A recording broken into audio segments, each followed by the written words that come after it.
দিনী ও ভাই ও বোনেরা, কোরআনের আলোকে আজ আমরা জানব পুলসিরাত। পুলসিরাত কি?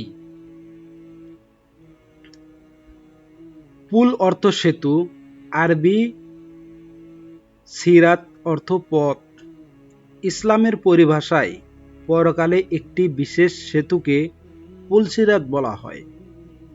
পরকালের সব মানুষকে পুনরায় জীবিত করে হাসরের ময়দানে সমবেত করা হবে এবং কর্মফল দেওয়া হবে। এরপর হাসরের মাঠ থেকে এই বিশেষ সেতু হয়ে জান্নাতের দিকে যেতে হবে। কোরআন ও হাদিসে পুলসিরাত বোঝানোর জন্য শুধু সিরাত শব্দটি ব্যবহার হয়েছে। উর্দু, ফার্সি পরিভাষায় থেকে বাংলায় পুলসিরাত শব্দটি এসেছে। পবিত্র কোরআনে এ সংক্রান্ত আলোচনা আল্লাহ তাআলা বলেন, তোমার রবের কসম, আমি অবশ্যই তাদেরকে শয়তানদের হাসরের মাঠে সমাবেশ করব। এরপর জাহান্নামের চারপাশে নতুজানো অবস্থায় তাদের উপস্থিত করব। তারপর প্রত্যেক দল থেকে পরম করুণাময়ের বিরুদ্ধে সবচেয়ে বেশি অবাধ্যকে আমি টেনে বের করব।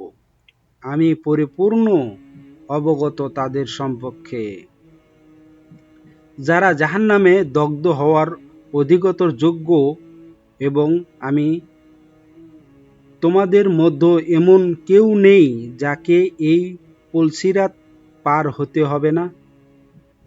এটা তোমার প্রতিপালকের অবধারিত ফয়সালা। সেই দিন আমি তাকওয়া অবলম্বনকারীদের নাজাত দেব, আর জালিমদের আমি সেখানে রেখে দেব নতুজানো অবস্থায়। সূরা মরিয়ম 68-72 নম্বর আয়াত। যাদের আমলের পরিমাণ বেশি তারা অতি দ্রুত চোখের পলকের মতো পুলসিরাত পার হয়ে যাবে, আর যার আমল কম তারা হামাগুড়ি দিয়ে পার হবে। আল্লাহ তাআলা বলেছেন, সেদিন তুমি ঈমানদার পুরুষ ও নারীদের দেখতে পাবে যে তাদের সামনে ডান পাশে তাদের আলো ছোটাছুটি করছে।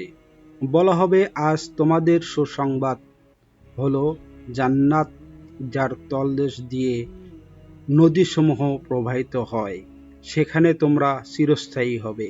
এটাই মহা সাফল্য। সূরা হাদীদ 12 নম্বর আয়াত।